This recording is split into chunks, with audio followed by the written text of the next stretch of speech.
Please take your seats.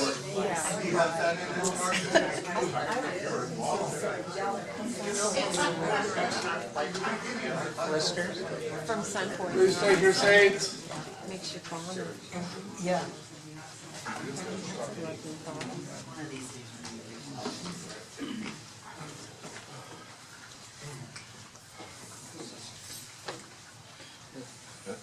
Act 2, Scene 1. Bistro. There are 3 bistro tables evenly spread across the stage with one matching chair beside each of them. We are now back to present time, and each man is at a table with a date with a new woman. No reason we can't order something alcoholic for you to drink.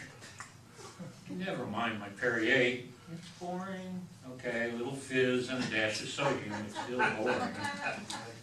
When the stuff to spice up your life has become something that makes you not be you, I see no point in it. But no, I'm not talking about you. Nick pauses as if he is listening while fiddling with his glass, turning it, then puts it down, and picks it up, and puts it down. When you have as much good stuff in your life pass your by, right by before your eyes, it's like you were there and good stuff happened, but you're not really there. It makes me a little, I wouldn't call it jealous, but just not wanting to waste anything anymore. And then meeting you, that made it even more urgent or acute. And I hate sounding so purposeful or serious, but that's just how I feel. I like it that you have children. I never got there, and I probably wouldn't have had the confidence I have now. Of course, it's ambivalent too. Why? Because there are kids who have to like you, and then it's not just two people sort of sharing their attention and their problems, but, makes more of an adjunct of the man, kind of a fifth wheel, instead of one half of a happily exploring couple. Was that wrong to say it this way? Makes you kind of realize how insane it is that people who are barely out of puberty and pass on all the stuff they don't know. How old are your children now? Oh, God. They're grown up already? You see that foot in my mouth? So I guess there's no good save for that one. Are you sure? Or are you just trying to humor me? Make me feel less stupid. Really? You'd have done almost everything different? I guess I'll never find out. Or am I transgressing again? We've known each other how long? Barely. I haven't told you about my... Oh, I did? Oh, when was that? Wow, on our first date? Yes, well, if you can call it that, you're right. But actually, it's nothing compared to... maybe all just stuff. Feels like you want me to show you an old closet that I haven't opened in so long. I mean, me, that's what the old closet feels like. Well, I can leave the old Cadillac outside. I restored it last year, down to the bare metal. Have you ever done something like that? I've done it when I was younger. Then I gave it up because I needed to make some serious money. Well, maybe I didn't need to, I thought I did. I had a friend. He was strange. Played the violin and didn't like sports. Then he got married to the prettiest girl in the whole neighborhood, and they are still together. I never understood that. What did he have that I didn't have? Maybe all men are screwed up about what they think about women, what women want, I mean. What is really important? What is just sort of wallpaper? Except there is wallpaper I couldn't live with. Motherhood is something else we don't know shit about. Pardon the expression. when I think of my mother, what a woman. But she did it all by herself. Bottom line, I don't mean just diapers. You washed them? Real cloth? Wow. Oh, your mother did the washing, I see. Not saying that to take anything away from you, but mothers are it, I guess, and I'm not saying this just because, so you agree, which makes me wonder if other women feel the same way, and why they let men do all of the power stuff, I mean the muscle. Makes men feel confident, maybe. Yes, I'm asking myself something like that too. What kind of a role model? Not that I have kids or something, but it all has to make some sense, and in the end, call it future maybe. Sometimes I just want to travel, see everything again. Right, not just home, everything. You can't really revisit anything. You're probably right, and that's tough. When there's so much stuff you can't fix, where, call it a photo degradation of life. But I won't write another useless PhD about that. Makes me wonder, if you could go and live somewhere, anywhere, where would you want to live? Maybe you're right. I never thought of it that way. Really strange how people say, I want to have seen this or that before I die. Funny, actually. But then what? Wow. We're getting deep here, aren't we? So you mean something like, what does it change about the meaning of life whether or not you have seen the Eiffel Tower? Maybe a sort of redemption thinking in the background, like life owes me more than what I have. I'll be right back. In the meantime, you could order if you want. Order for me too, will you? Just want like a little... Here Dick gets up as the light dims on his third part of the stage. He exits. So you're asking if there's anything I would want to take with me when I die? Never thought of it that way. Maybe because I don't think I have an answer. Do you? Bottom line is probably that we can't. No pyramids, no cathedrals, and that leaves now. And you. Kind of nice too. Still, always facing that running reflex. Sometimes I feel it was my fault. Something I didn't do enough, or not in time. Of course it's nonsense and it doesn't make sense, but if someone that, I hope you don't mind my saying that, someone that beautiful and full of creativity dies, you can't fix it. It so sucks, it's devastating. What you end up doing if you don't watch yourself is that your failure, or what you think was your failure, takes up all the space and the beauty, and it sort of withers away in the shadow of your effing guilt. No. Whenever does that help? Happens to everybody. Hasn't changed anything ever. Not for me. You feel what you feel. Maybe it's the human condition. Love and lose, love and suffer. Or are we just projecting too much? That's what you say, like, you couldn't be everything for me I want or need or think I need. And then I'll be disappointed, guaranteed. That's stupid when you think about it. Whoever came up with that. Scary. When you ran all your life and then you're supposed to stop when everyone around you keeps chugging along. Like if I were to stand still on a Fifth Avenue sidewalk at 5 p.m. against the tide of people. That's not really true. Not running doesn't mean stonewalling life. Seems like I've given up stonewalling anything, especially with you. Looking at you. Around this time, Dick returns to his table, visibly straightening himself out. his glance roving right away after a brief recognition of her at his table. He also seems to look back briefly to where he just came from. This doesn't necessarily indicate something illicit, but rather a general lack of focus. I sort of raised the white flag already. Not that my surrender is a nothing to lose, I might as well kind of thing.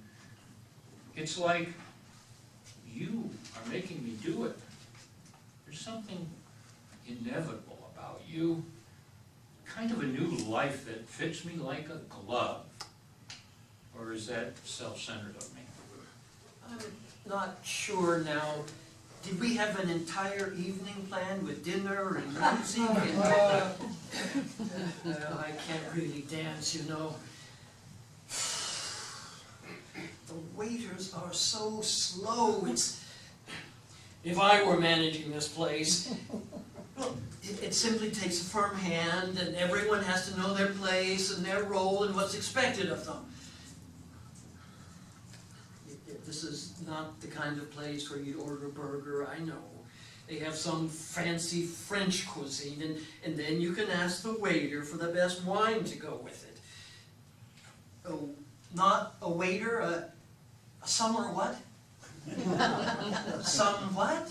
Oh, sommelier, yeah, I remember. There are so many kinds of beer now, too. They call them IPAs and ales, and yes, and Bock and Weiss, and then there's the Mexican 2Xs. But that's how I feel. I can't help it, like there is, or was, this road. And here I am, and here is you. Do you feel a little like that too? Maybe I'm not even going to say please, because if you don't, I don't want you to feel the way you look at me. You probably think I worry too much, talk too much, think too much, And the story of my life. You know, just because you give up drinking too much doesn't mean you stop too muching. A sponsor once told me. Is that normal? Do you think that women somehow know so much without even trying, and we men need to unlearn endless crap about ourselves and the world, and of course about women? Or should I not talk to you about generic women? Probably true, but what do I know about generic women anyway? So maybe not even try. Do women themselves know about generic women, do you think? There's no such thing, right, but there are generic men. Wow, I'm afraid so. Doesn't sound very hopeful, and makes me wonder about a couple of buddies of mine, males, sorry to put it that way, just came out this way. So we met on and off and played chess sometimes, but I really didn't know what makes them tick. The only thing is they showed up at my late wife's wake, he smelled it probably, and have hung around twice a month in my guest house ever since. You see, we have something in common, my late wife. They were married to her before me, and she kicked them out. That's why they smelled it. Maybe that should be reason enough not to hang out with them. I never thought about it like that. Do I like them?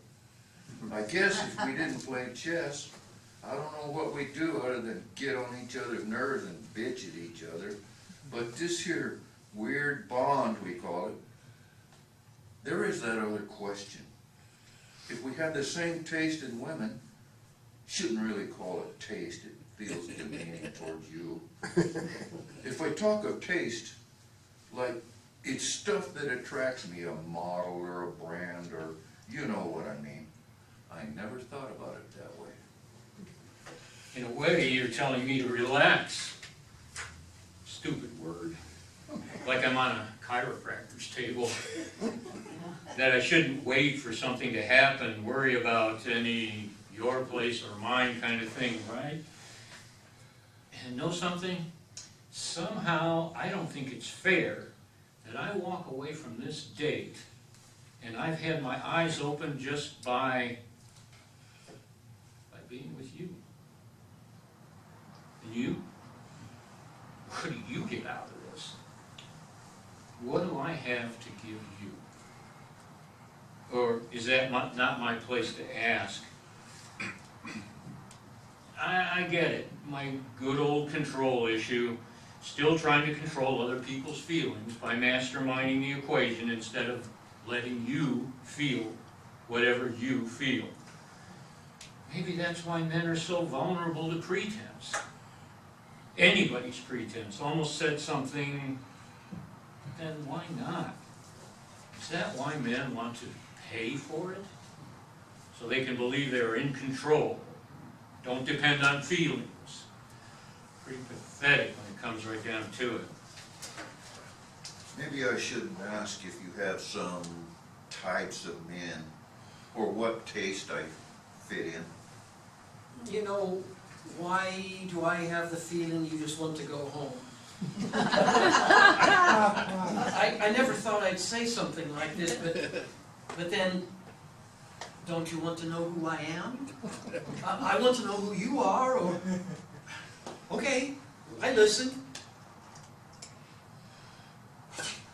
That's interesting. I've never known a woman with that kind of job. A firefighter? No, not a firefighter. A hairdresser who is a firefighter on the weekend? Oh, that's far out, right?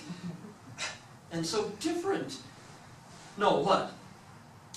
Hairdresser is more dangerous than firefighter? Cut yourself or what? Oh, well, yeah, you sure meet a lot of nice people, don't you? Not like in the used car business where you hope you won't see people a second time, at least not for a year or so. Warranty, you know. Is it more good stuff or bad stuff? I mean, is it more what you want or what you don't want? I've heard people say, he doesn't get drunk, he treats me right. And I think, that's not me. I mean, that's not enough. Just not having abuse, then why bother? That's maybe true too. I don't want a wife like my mother or my Aunt Liz. She was a piece of goods. She made everyone's life hell, and she said she had some kind of psychological disease. But I don't believe it.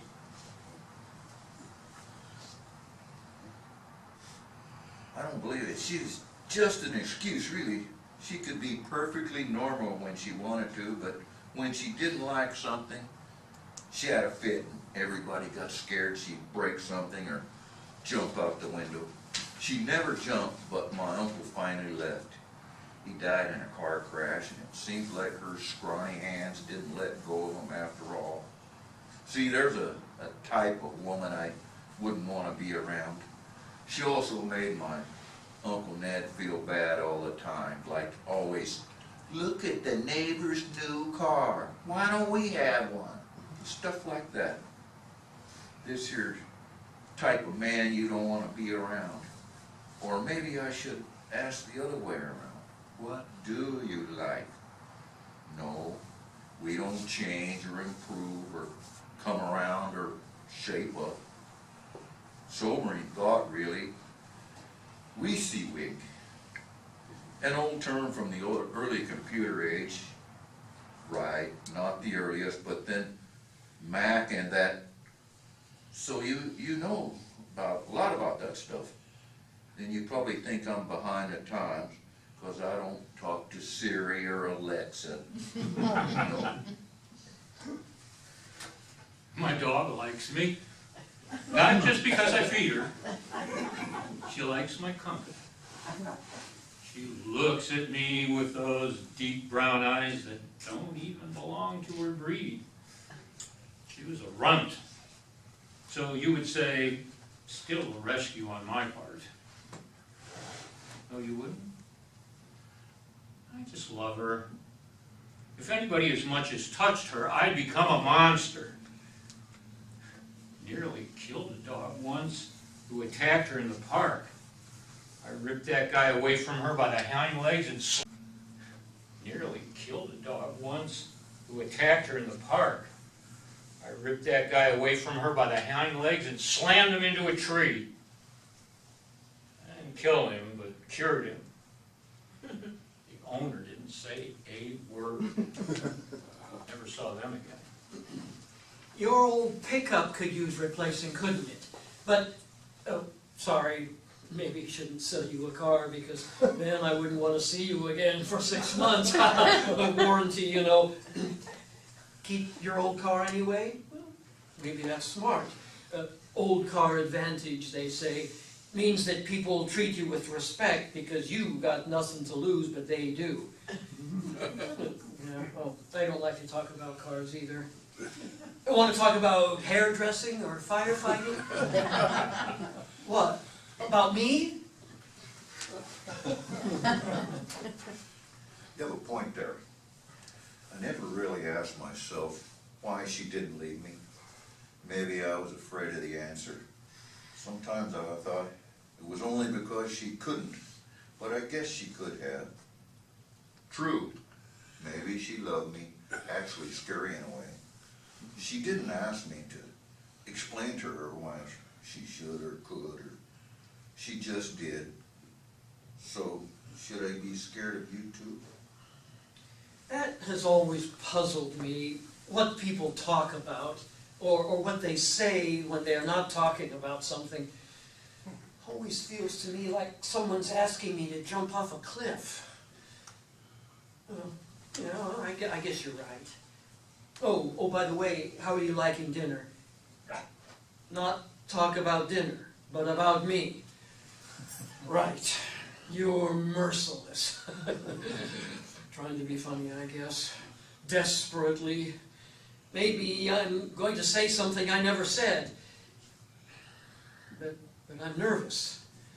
Like I'm pinned down with nothing.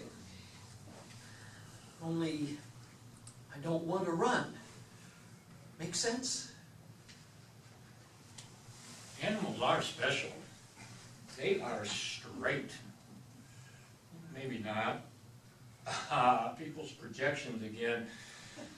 Like they are. That's interesting, but how do you do that? I mean, how do you try and experience life, let alone ourselves, the way they do? Could be sobering. There we go again with sobering. Does that all boil down to how much we, like in a drunk dialogue with ourselves? All that without a single drop of anything but wishful thinking. What if animals aren't friends at all? Not even loyal, except they know who feeds them and who is their pack. You're right. And then you have to ask how much animal experience is really behind our human so-called virtues. Sobering, sobering. And that probably leaves our human superiority somewhere lost in translation. BS. All of it. And then, here I am, sit across the table from you on a date, and should do all this without bullshit or projection and all the pink glasses stuff. A tall order, they tend to say. But then maybe also a sort of reward, a challenge that I get to do in return for nearly 18 years without any mind-altering chemicals. In a way, people are lucky. They don't know how much more than just sobriety is down the pike. A no zone, at least a little one? I mean that there is a privacy zone of things I don't have to disclose and stuff, at least not now. Some people say trust credit, except that maybe I wouldn't give myself a lot of that. Someone like me overspent a lot of credit. Overspenders Anonymous would be an interesting outfit. Sometimes I wonder what other people, I mean, strangers, like all the people around here think about us. If they see something we don't, if we look like an old couple, or if they see us on our first date. That's one way to see it. Okay, I shut up. No more philosophy.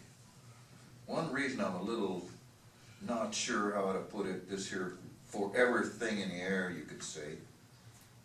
Like, there aren't that many more cracks of this kind of an encounter we have at our age.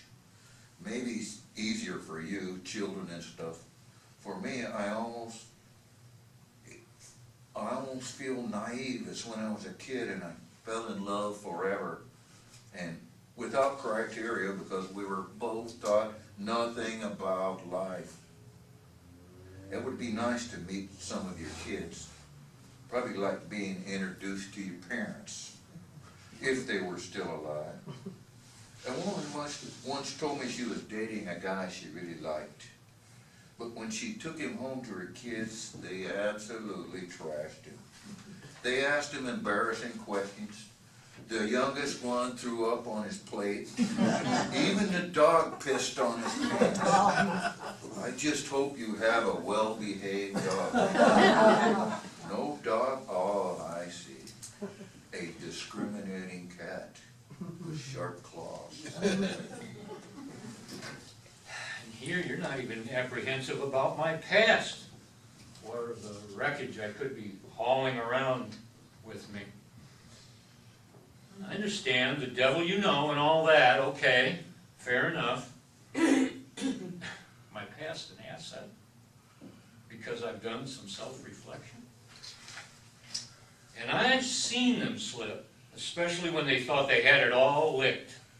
You get blind to the shapeshifter. Editions come with the nicest labels. Especially Save the Worldism is an evil son of a bitch. Lost some friends to it down the years. That's actually what I'm most afraid of. That I could run straight into it and over the cliff and not see anything.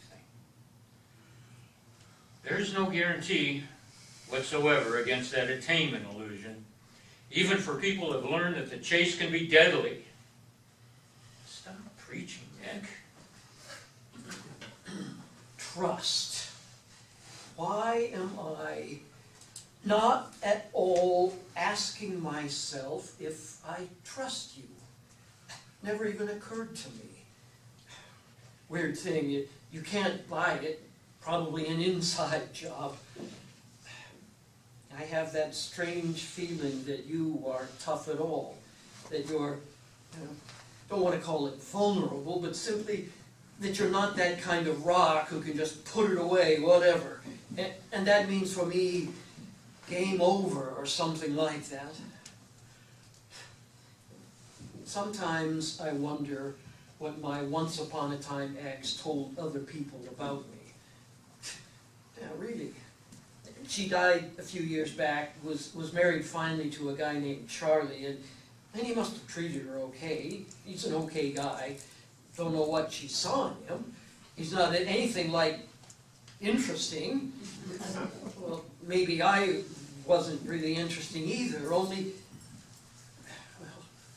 well, I do hope so. Or I'll end up with a tombstone that's here that says, "Here rests, hopefully, what's his name? Nobody ever really knew him. He never left him." There it is. What I really want is that is not going to happen. Not that I only want to use someone to, sounds weird, so I can not be an asshole for once in my life, so someone will miss me. That's not what I was trying to say. More like to have a real connection, and almost said care, but it's more like to know that what I do makes a difference in someone else's, your life.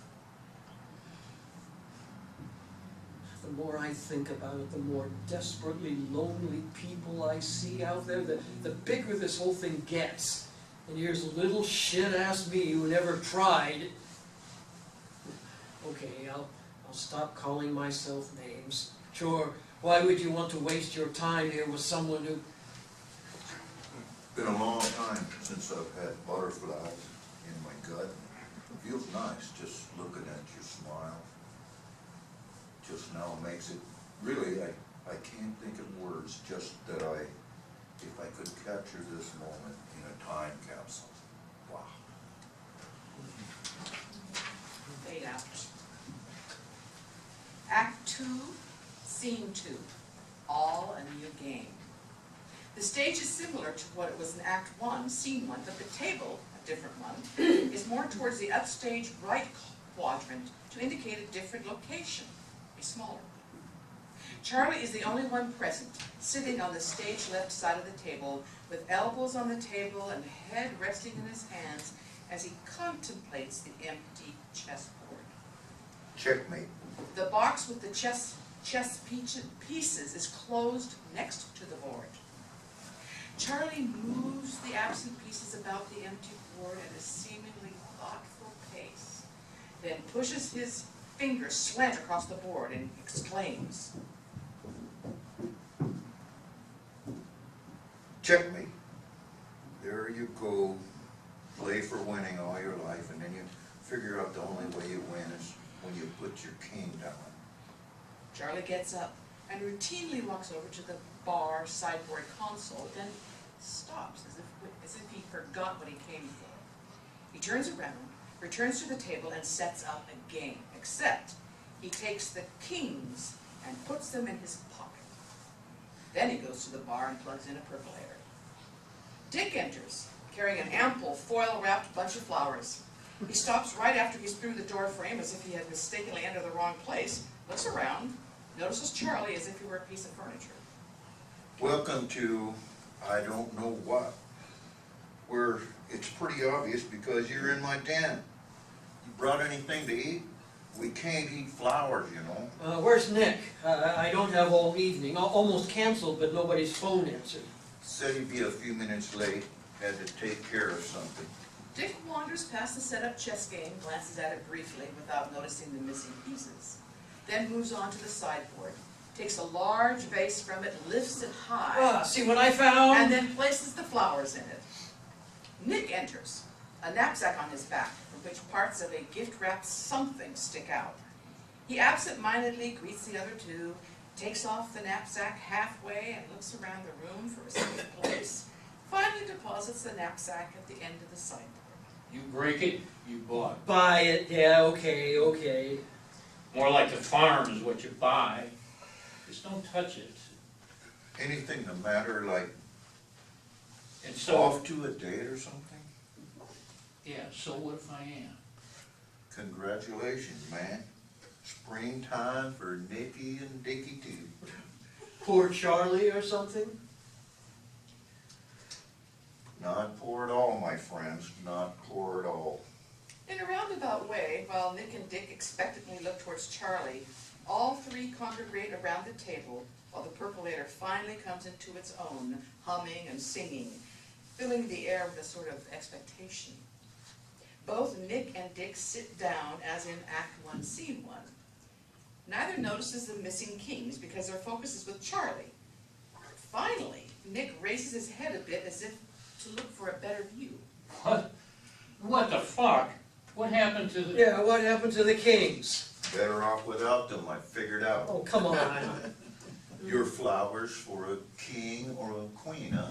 Maybe an interesting experiment, actually. Come on. Charlie pulls the black king from his pocket and throws it past Dick, who instinctively tries to catch it, to Nick. Nick proceeds to throw it back to Charlie, again past Dick. This may happen a few times. Fuck your king. That's the idea. Metaphorically speaking. What now, guys? Either we play our kingless experiment, or we just sit down to a cup of tea and level about the flowers and the package and whatever secrets Bozo is keeping. What do you say? Why don't we talk while we do the experiment? I'm going to meet her kids this weekend. Nick and Dick acknowledged the non sequitur by stopping their resetting of the board. Scary, eh? Butterflies. Not the kind of thing we would have minute years ago. Charlie probably would have, I think. He never was as macho, or was he?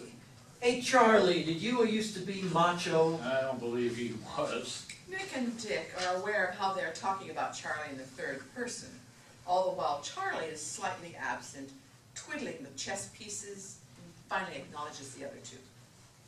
Probably not, but I'm not sure why. That's why men I worked with always looked at me as some kind of a E.T.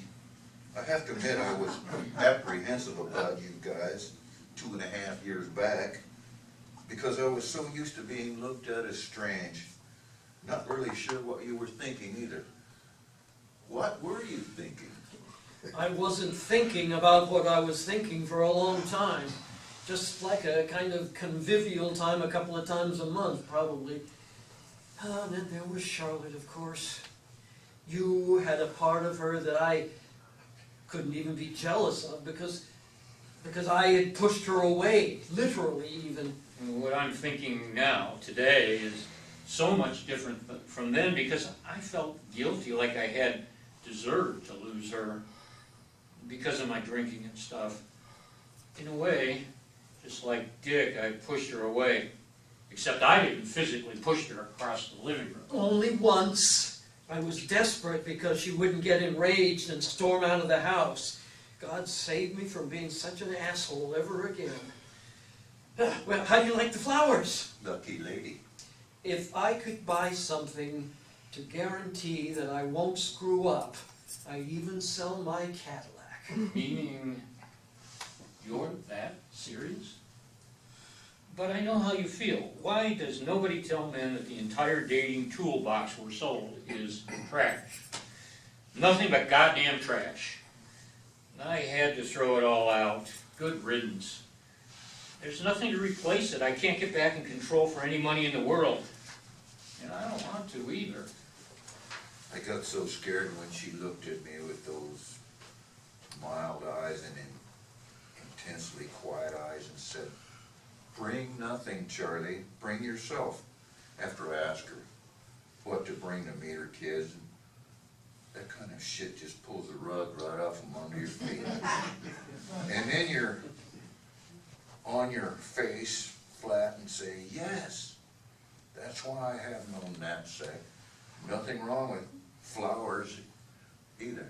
I just hope they don't smell too strong for her. Do you mean you or the flowers? Sorry, new game, I suppose. And to be serious, I think that a woman worth your giving up running is going to like real flowers and not some castrated hybrid or something. He's right, I think. How about our game? No kings, no game.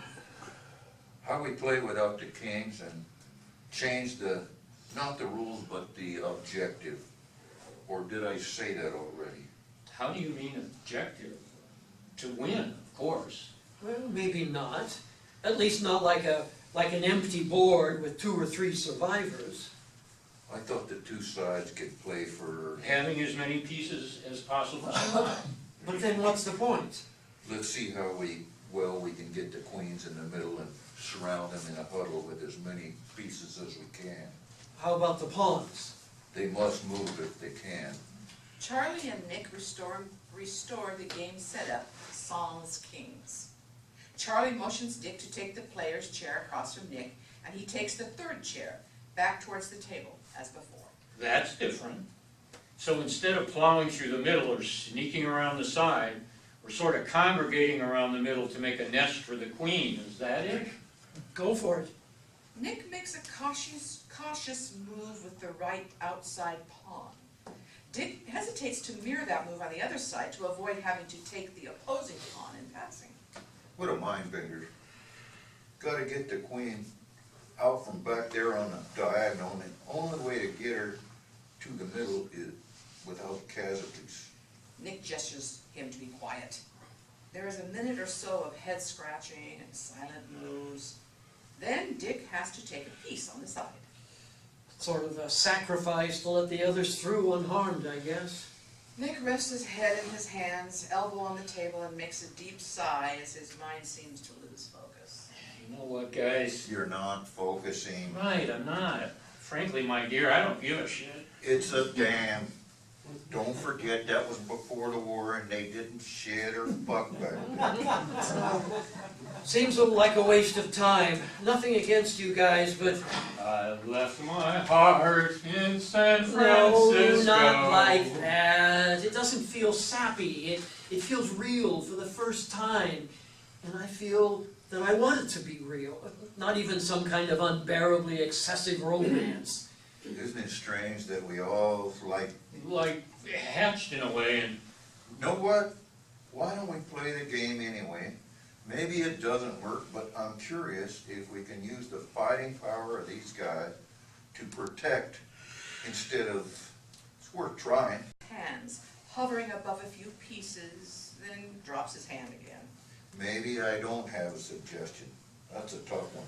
Open it up and try to do it without sacrificing or blocking anybody. I appreciate that no suggestion. Nick jumps with his right knight across the pawn line to F3. Ooh, Charlie silently comments with an approving nod. that's usually considered sort of aggressive, a quick shot. Well, I think it's interesting. Know what? I do that too, but over here. All new challenges, just like in real life. What do you say we pop those Martinellis I just seen in my refrigerator a little while ago? The ensuing lack of enthusiasm doesn't stop the three men from toasting each other and their new opening. To our new willingness not to be charged. Like that new crazy chess game. To find a strategy not to win without needing a loser. We used to have so much fun. What are we going to do now? Get serious and humorless? Silly isn't funny, and stupid isn't humor. Now, when it gets serious, then you better learn to find the funny. Just imagine this situation. 3 over-the-hill guys who met 2.5 years ago at the memorial of their wife and managed to stay superficial twice a month while playing chess. Now, as if by some celestial intervention, risk jumping off the cliff of dullness to out-of-control bliss, or Jump, at least hope they will. jump or the bliss. Can I quote you? That sounds like you read it somewhere. But joking aside, I really want to stay friends, not lose knowing you, and What connects us? Is that what you mean? Do you think she'll be in the way? like a ghost. Sort of, maybe, I don't know. I don't really think so. We're no teenagers. Meaning, Whatever Charlotte kicked loose, which we haven't managed to, sorry, shouldn't say it that way, managed to bury, maybe we just sat on it like an egg, and now, all stupid metaphors. Why not say, the lady left us with a gift that keeps on giving, especially now, I think, or finally now. I think maybe it always did. Kept us from worse. trouble? Is that the word you're looking for? But then I wonder, won't we miss something like our freedom? Freedom? To do what? I tell you what, the freedom to run from our own real feelings into the mushy arms of bullshit. Another quotable? Feels pretty repulsive, actually. The mushy arms of bullshit? I made it up just now. Like luxuriating in a huge, fresh, warm cow pie, right? Okay, I said it's repulsive. Somehow it feels wrong to turn this into a kind of stag party. Because it isn't. We know better. But something will change or already has changed. Right now, it almost feels like kind of an old-fashioned home movie.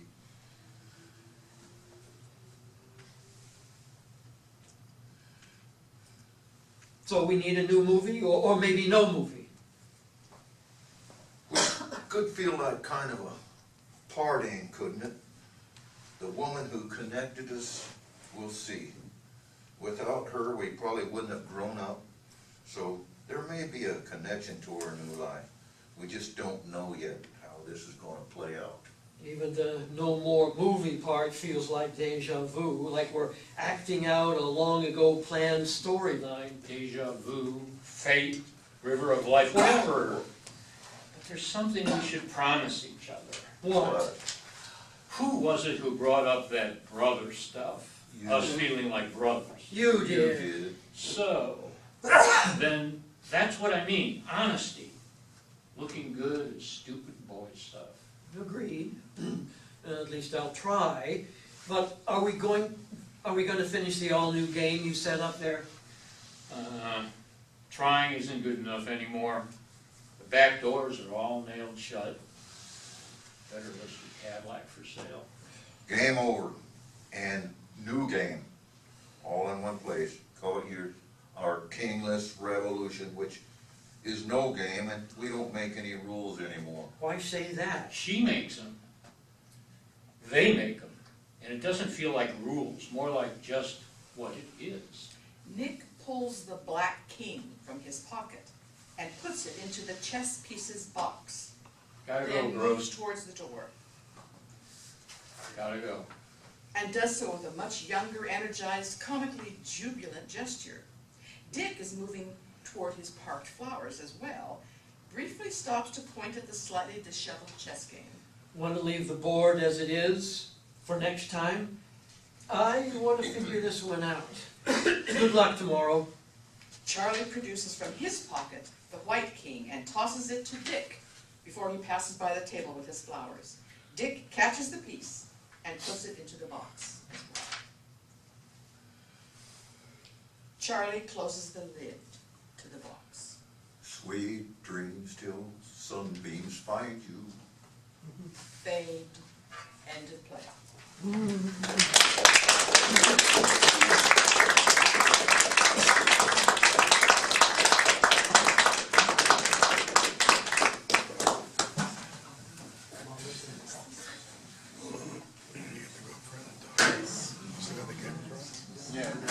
Okay, Wolfgang, come on up here. We loved your characters.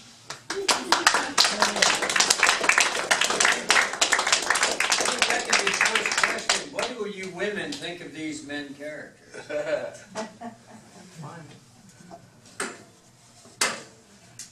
You can have a seat, sir. I can have a seat. You may. And about you? Do we have any Sit in my suggestions? lap or something? For Wolfgang? So I hope they liked, the characters liked you back.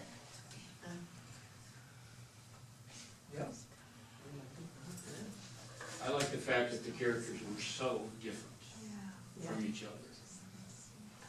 They were really, really good. Good caricatures. I feel, I mean, over the weeks, what triggered me most in a way was the enthusiasm. You know? That's in a way saying the same thing. You like the characters.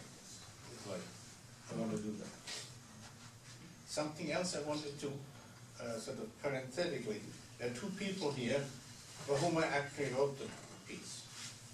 There were three guys, actors, and usually I don't write about men because it's boring. And so, how would a feminist write about three guys, right? So that's how it actually came about, right? And so that's Richard Eisner. Sit up, Richard. Richard. Yeah, it's Richard. Because he's a wonderful guy. David Mannix. Stand up, David. That was the hero, right? Which one is the asshole? I'll volunteer for that. So Will, what do you think?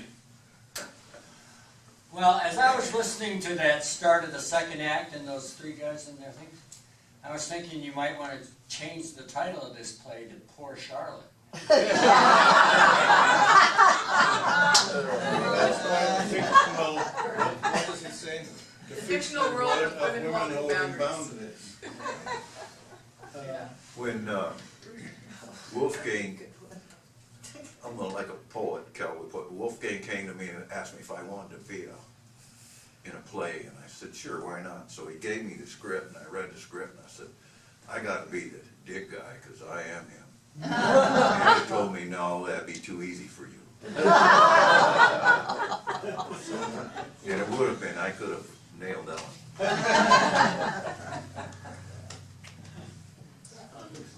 Basically, I thought the characters were very good, and they interacted with each other very well.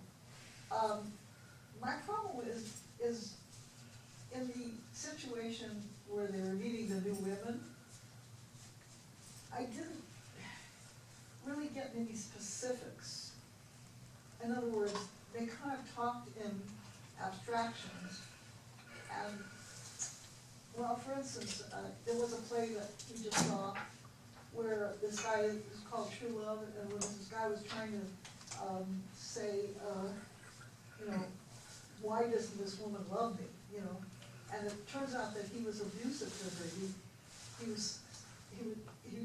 He loved her so much, he said, which wasn't really love, it was obsession with capturing her.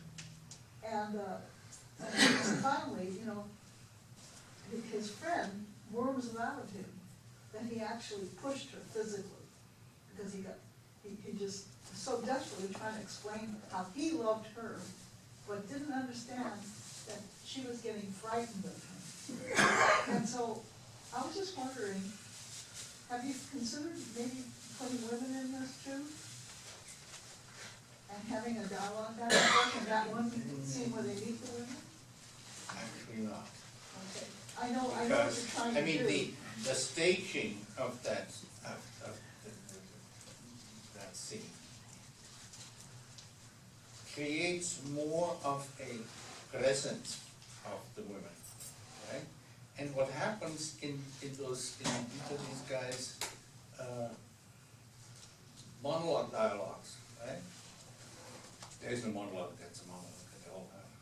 So what happens is that they're facing the boundaries and gradually like shape up. Of course it's like I can see their time arcs. lapse. I can see their arcing a little bit. Yeah. And I'm glad that you didn't tie it all up in a nice little, because there's still their daily lives that these women contend with. And that's gonna be the sticky wicket for all of them, you know.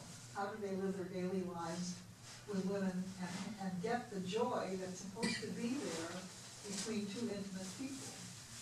And that's what they're all missing. And That's where they're all getting. Well, and that scene, the bistro scene, is especially hard to play as an actor. Yeah. And it would be, as we work on it, memorize it, it would be easier for us to see that person there and for you, the audience, to see when that interaction is happening. In this reading situation, I can see how it's kind of fuzzy when she is talking and when we're listening and when we're reacting. well, in your case, in your character, I could see when he was making, you know, verbal mistakes with her. And, you know, so that was written so that I could see he's backing up that, oh, said the wrong thing, you know, instead of being normal and saying, you know, and asking more questions about what she wanted, he was telling her all the things he was gonna do. The other- Which is very, very the other- normal in Yeah. nowadays relationships. The other two characters are more challenging in that sense, because his was kind of clearly delineated, that was how he was. Yeah, I just wanted to say, Wolfgang, first of all, I really loved the play, I loved all I loved the sort of surprises that came along. I was especially taken with the dating scenes, but my feeling was that it's almost as though they're talking to a mirror. They're not, it's like, I wanted to see less of the presence of the women, sort of the opposite of what she wanted, because it's almost as like they're self-reflecting, and the woman is just a sounding board for their own issues at that point in time. It's almost, I almost wanted to see them, I almost wanted to see it be a fantasy, like they were pretending they were on a date, talking to someone, you know what I'm saying? Because that reflection, no matter who you talk to, it always bounces back on you, Right. anyway, right? So, and that's what the purpose is of that scene, that they, they get, it's the boundary, Right. right? And no matter if he's there, if he's like, they've got in a production, there are projections, right? Okay. There's a let me just feel like, because Bill, what you're saying, Billy, there's a projection of Charlotte behind, that lights up behind each of them. Right. You know, and what Wolf wrote here, which I didn't read, the dates are as much with an imaginary woman as they are with the Lady Charlotte, the projection. Right. And with themselves. Right. So it's kind of a. It is kind of that, yeah. Like what you're saying. My feeling of it is that the first, part before the intermission, it seemed to just go on and on and on with these. I really liked the acting, but I felt like it was almost like too wordy, and they were like spinning and spinning and spinning. And the second, after the intermission, it seemed like there was a little more real development or interacting between them. And I feel like the first half could stand with a lot of cutting, because they kind of talk too much, and it becomes like they're each giving a lecture. Do you mean cutting words, or do you mean Words. maybe Editing? pacing? Because Maybe if both. there are movies, then all of No, this I makes think it more was sense. just too, it became very repetitive.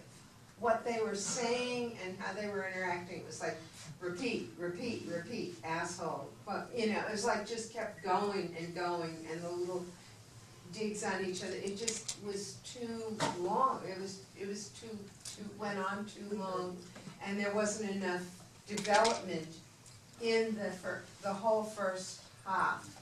Whereas in the second half, I begin to see some development in who they are. And I know that some of the information in the first half is necessary, but I would say about half was necessary to know where they were initially and needed to move. What's interesting and challenging about that whole thing is what you're mentioning is, it's if you want to write about something that's boring, you can't make it boring, right? And that first half, the hospital scene, they are stuck. Well, the hospital And- scene was better. It was before You the mean the chess hospital game? scene. It was the chess game The chess part. game. The It chess just game was needs more action. interminable. The chess game needs more action. Well, it You needs see less them. words. Yeah. Well, also, I just wondered about the whole attitude toward women in this, and that's what you're getting at, I think, that women are the other, and women are inexplicable, and have they ever considered that women are somewhat like them, and that they want similar things? I mean, this is, women are It not may be a that different mysterious. way. Otherwise you say, women are not mysterious. Women are not Yeah. mysterious. Women Ask were for from the modern nothing. Oh. The mystery of men. Yeah, I really like the first scene of the second act with on the dating scene we were talking about. And I felt that I could imagine the three different women. And because they are, these are three very different males. And there are three very different women that they were dating. What I had more problems with was the second scene of the first act with Charlotte. Because I didn't really see the connection that Charlotte would have with these three men, and I think it was partly sequential, so maybe there was something that Charlotte was doing that was changing over the course of 25 years, that she needed first to have this Dick. And then she needed to have a Dick, and then she needed to have a Charlotte finally maybe settled and within herself and wanted a Charlie or something. But that didn't really quite come out for me. But I think, but She didn't have a relationship with them because she couldn't. She had the relationship with Charlie. But with these two bozos, she couldn't. Yeah, but So she you're gets- absolutely right. so I But was it needs to be portrayed in a way that boring ain't boring. That's, I think. Well, you have something more to say, you had something more you wanted to say. Yeah, I don't know. I mean, because I was imagining, I mean, I really love, I can see what you were getting at, though. Mhm. Like, so, Dick was her first husband, and she was maybe in a party kind of mood. And then Nick was her next husband, and maybe she got into academia. And then finally, she was done with that, and Charlie took her on. So there might have been a change. There might have been a change of Charlotte's life that kind of mirrored her choices in husband. Is that good? Which we Well, don't see. that's what I think maybe the kind of the connection that connects, the relationships, the 4 relationships really, or 6 relationships, I guess. I would have liked to see them say something about what their life with Charlotte was like. And then they can say, oh, she did that, or she was like that, oh, she wasn't like that with me, that. that's a different play. Yeah, Oh. it's a different play. And, I think like with all well thought out, evolved pieces, I have to say evolved because you first approached me with this over a year ago. And I like the way it was planned through. I think with pacing and a little more directorial emotion, maybe off book, it could become a really nice little play. What's missing here, I think, is that element of you guys seeing each other in your eyeballs. That connection that's on stage, off book. It had to do with pacing and staging. That some of the things that were kind of dull tonight. My impression. I think the development of the characters were really nice, and I didn't see any women. I saw it all being introspective in a mirror. Each one of the 4 scenes, and that worked for me. So, it's one man's ideas. How many people we have here? That's how many interpretations. I'm the same way. The play is not about Charlotte. Yeah. Charlotte's the device. Charlotte is the MacGuffin. Charlotte is the thing that brings them together. But the play is about the 3 guys and their development and their evolution. The play is not about the new women they're dating. It's about these 3 men. And I think that although they talk to Charlotte and although they talk to the 3 women, again, I think those are mirrors. Those are just reflections of who they are, and it allows them to sort of complete the circle with what they need to find in themselves and to grow and to get stronger, and for the audience to understand a little bit more about who they are and how fucked up they are, or how passionate they are, or how selfish they are, or how stupid their jokes are, or and tying it together, I think, with the chess games. First of all, the chess game is a great metaphor. We're all trying to figure it out, and they're trying to figure it out in the beginning, and that's how they wrap it up in the end. But I think what it does is it allows us to see their evolution, because we see the 3 of them in the beginning, sort of like flailing about, trying to talk to each other. I don't think there are too many words. My opinion is that it needs to be better paced. I think that the rhythm needs to be down to a science, and it needs to be precision. But then I think what happens is that through the exploration with her in the hospital and the reflection of themselves on their dates, and then coming back at the end, sort of is a wonderful resolution. I just think that it moves so slowly right now because I just don't think you guys had the lines all together, and it's a staged reading. It's not a play. So I think when the rhythm is right, I mean, I can see it. It's the kind of thing that has to be snappy. It's like every great comedy and every great drama, it's the cadence, it's the rhythm that makes that often makes the thing move along the way it's supposed to. I mean, it didn't bother me, the dialogue. I thought the dialogue was important. All of that, and I loved the way you evolved to developing the new chess game without the king. You're taking away the war aspect, it's coming out, it's more passive, these guys are starting to bond. There's a very interesting development at that moment where you're evolving a new game that's cooperative. Well, it's not cooperative. It's interesting, it's not cooperative. Well, It's not maybe it's the wrong word, but it's a different isn't. kind of, it's a different kind of game. It's a game that's. But it's a strategy that's inclusive. Inclusive, it's inclusive more than cooperative. Because cooperative And it's suggests protective there's too, not because what they're trying to do is trying to figure out a way to sort of nurture, yeah. It's really nurture. a wonderful metaphor. Yeah, I think I agree. Well done, Wolfgang. Yeah, very good. Did you practice any more feedback? Okay, so the only thing I give you about Nick was it didn't feel right that he would slam a dog against the tree. And especially in a date where he tells somebody that he was so nasty. No, okay, maybe it needs to be really, it's based, okay, it is based on a real experience that I had where a tomcat, a neighborhood tomcat in an Oaks, was attacking one of my cats. And I grabbed that tomcat and slammed, I needed to defend my cat. And I slammed him. Yeah, I don't want to know. Don't even tell me. La la la la la la. That wasn't. You weren't basing that on me, no motive. He's alive. That's what's running around like this, that's alive. But he lifted my cat up. And it was delicious. I can tell you. Even though it's real, you have to belong in I know. Actuality is not necessarily. So that's my explanation. We're gonna wrap it up here, and Wolfgang's still gonna be here talking more. Did you tell him?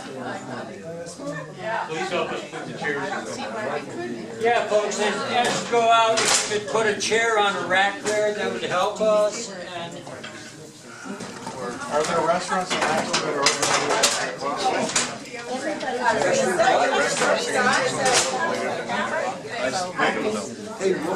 Yes. Let me turn this thing off, yeah.